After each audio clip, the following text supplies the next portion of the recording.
So I might have picked up 3 new clients today.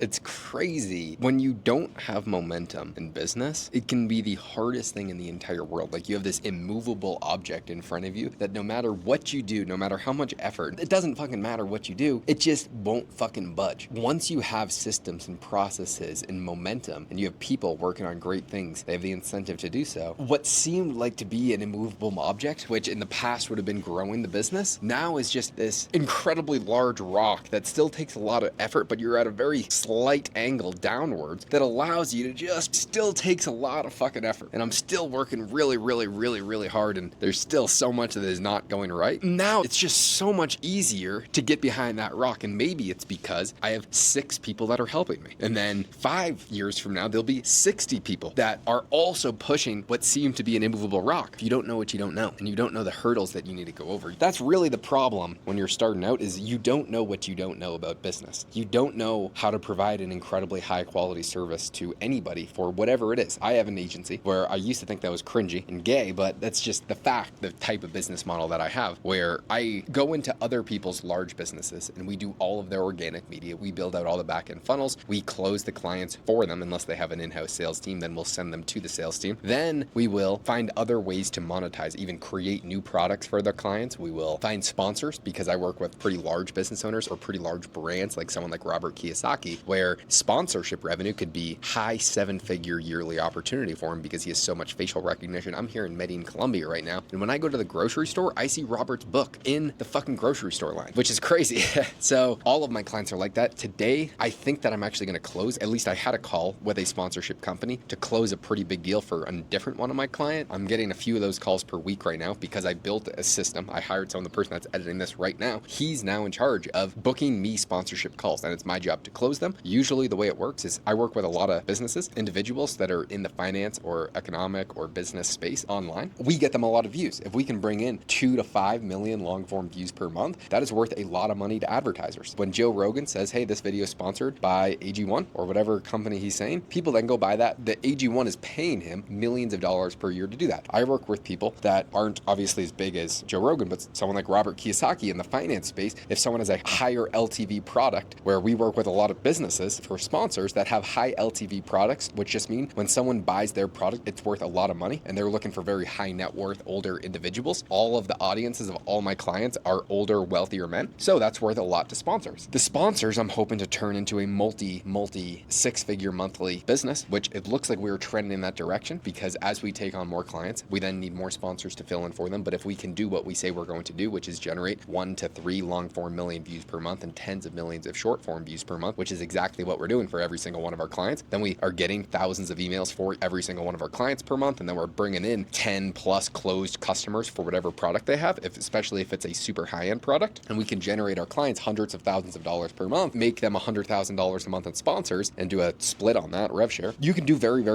well. I just got a call from one of my friends that has just been a mentor for me for a while. He's been a friend for me for a while. And he said, hey, I work with this one business where he does some stuff for them. He actually raises money for them. He'll raise anywhere from $50 to $100 million a year plus for this business, which raises money for what they're doing, which is a similar business model to one of my clients that we are crushing it with. And so he was saying, hey, I want a channel where I want to find more investors. Plus this guy potentially wants to run for governor of a state. He's done exceptionally well. One of the youngest guys that's really wealthy. And by young, I mean under 45. He sold a multi-billion-dollar business. He has a very large business now still, and then he has a ton of real estate. Also, just the best guy ever. He's very nice and kind and really looks out for other people. Also just sees the power of a brand based upon what I've done for my clients who he's friends with. He wants me to do this for him, plus for 2 people in this business that he's helping a little bit. That could be a really good deal. We just took on a client. We closed on him last week. We've already started with him. That's already going really well. What's pretty funny is could take on 3 more clients over the next 2 weeks. And then I'm going to an event where we might take on another 5 to 6 clients. I remember at the beginning of January 2025, when the year first started, I made a prediction. My goal was to take on a client per month. And at that time, we did not have that many clients because it was really honing in the systems and the operations of the business and building the foundation for when we would take a client, it would be more of a plug and play type of model, and making sure that we can make multi 6 figures per client per year, ideally multi 7 figures. It is all going to come down to how much value you provide. I said it would be a dream situation if we could take on 8 to 12 clients this year. I thought there was a very low chance of that happening because it's a very high ticket. I'm very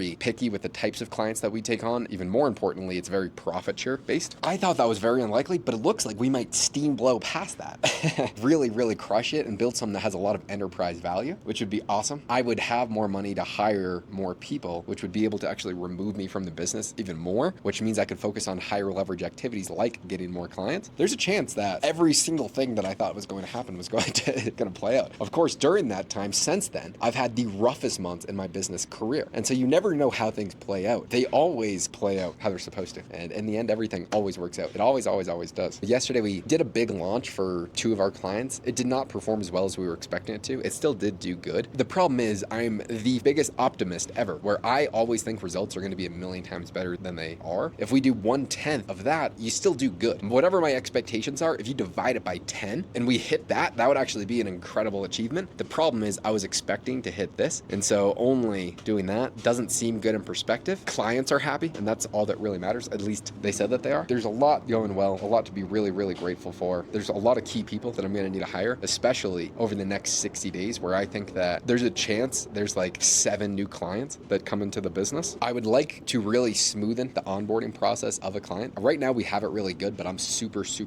involved in that process. I would like to remove myself from that process, have the SOPs filled out, which is just standard operating procedures to where anyone can plug in and do that exact same thing. As that continues to happen and as that continues to grow, there's actually a very high chance that I'm building a lot of enterprise value. The thing with the business model that I have now, which is very different than a lot of people that make videos online, they sell courses or info products that are tied to them. That's not the business that I have. I'm making this video, but I have absolutely nothing to sell. I actually make this channel to find inbound employees of really high caliber talent. And I now live in Colombia with people that I met from this channel that are now the best employees, future business partners in the entire world. I do this as a talent pool, but a lot of people that make videos, they do it to sell their audience something. Not my intention. I want to build a lot of enterprise value, and I really want to just build a cash flowing business, very high-end clients. But what I was going after is the PE arbitrage, which is just private equity does really well, is they buy companies that are smaller and they flip them into higher multiple, because as companies grow, they actually sell at a higher multiple, which seems counterintuitive, but it's because there's less of those companies. So a company that does $1 million in EBITDA, basically profit, earnings per share after tax, I might have missed something there. It's profit of the business. Most businesses, pretty much all businesses besides tech and some software, sell at a multiple of EBITDA, which is how much profit does the business make. So an agency, let's say that does $1 million per year in profit, which means they probably do $2 million or $3 million a year in revenue, could probably only sell for $3 to $5 million because there's so many of those businesses. None of those businesses are run that well that do $1 million to $3 million. And so then you go up a little bit. If you can do $3 million in EBITDA, that means you're probably doing closer to $9 to $10 million in revenue, maybe even more than that. There's actually a high chance you're doing 12, maybe even $15 million in revenue. You could probably sell for $15+ million.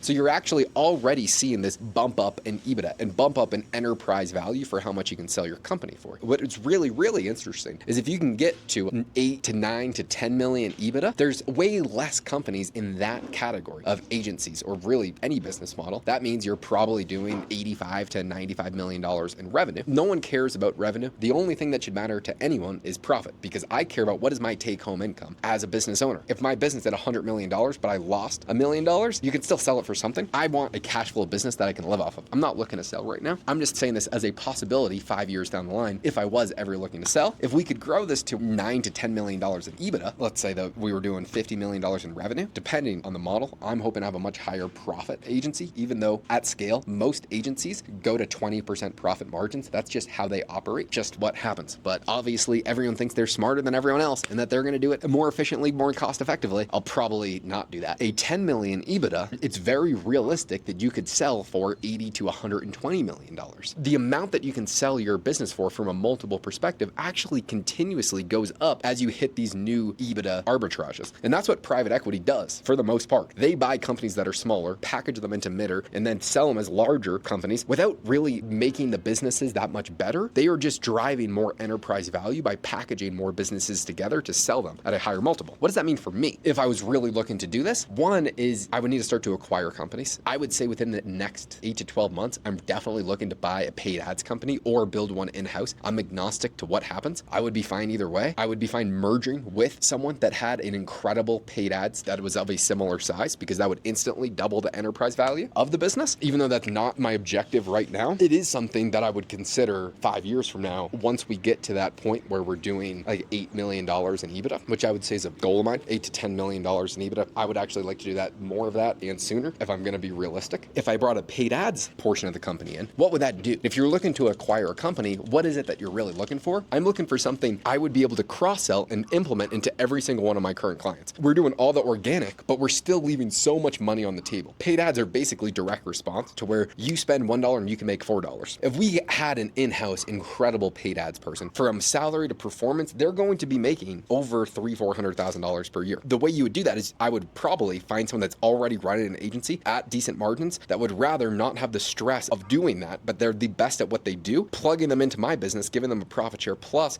increasing their current salary. And then they would have the incentive to just blow this the fuck up. That's probably the way that it would work out. I don't know yet. I might just have more money to be able to just hire the most savage person ever, even though we might need a few more. We could then plug into every single one of the current clients, instantly triple the amount that we're making per client. So let's say right now we were making $15,000 to $25,000 per client. From paid ads, if you still have that performance-based model, you could literally, within a 30-day period, go from making $20,000 to $50,000 per client, because if you have that performance-based model and you're plugging in a new business model for them. That's how I really think about it. How can you make a ton per client and provide the highest quality service? Because I would rather have 20 clients paying $50,000 per month than 50 clients paying $20,000 per month, or 100 clients paying $10,000 per month, because the less people that you have to deal with, the less complexities there are. And it's easier, in my opinion, for what I like doing, to provide a super, super, super high in-depth, very, very high quality service to bigger, easier to work with businesses than to work with everybody. It's just what I enjoy doing as well. So this is a long-winded way of saying there's a lot going right now. I'm definitely trying to think of these bigger opportunities and pursuing them. Right now, it's still just show the best quality work in the entire world for the current clients, take on more clients, have a system to make sure that every single client that comes on gets the best possible results as quickly as possible, and make it to where they have no money in the deal and we can start to make a performance based on those as quickly as possible. I think we're actually getting that system down pretty good. I would say then growing the sponsorship company to where I can fill in all the slots that my current clients have. There's still hundreds of thousands of dollars, actually millions of dollars per year on the table to just fill out all the current clients' sponsorship slots. Then as we continue to get more clients, we'll be able to fill out more of those sponsorship slots. And then that would just be another business I could actually just give to other people in the space, because I know a lot of the guys. There's a lot of fucking shit going on. This is so much more fun. That's something that it's way more fun thinking about these high leverage things. This morning, I spent the entire morning just doing tasks in the business. When business owners say you have to do a mixture of work in the business versus on the business, a lot of what I was talking about is working on the business. What are the very, very high leverage things that I want to do, that I want to accomplish? And these are some of them. And as a business owner, you have to know what are the things that you need to be focused on. Let's say there's 100 tasks that I could list out that could do really well. Out of those, which ones are the 3 most important that you're actually going to take action on, that you're actually going to tell your team to take action on and have them stop what they're currently doing? The other thing is working in the business, which is what I do most of the days, which is why I've not been enjoying making these videos, because I'm just doing the same thing day in and day out right now. Every single day I'm doing the exact same fucking thing, which I love doing. I love what I do, but it makes it to where I have nothing to talk about for these daily videos. Here are the roles that I'm hiring for right now. Especially if we take on 5 more clients in the next 30 days, I need someone that can free up a lot of my time, that's a really good YouTube strategist. You need to have years of experience or can pick up years of experience in 30 days. So that means coming up with the best video ideas that can go incredibly viral for every single business niche, knowing how that converts to customers for these businesses, knows how to build out everything for them, really good at packaging. That is one role that needs like a savage person for that. If we're going to take on 10 clients over the next 60 days, we would definitely need one of those people. If we don't do that, not necessary. The other person is a savage copywriter who's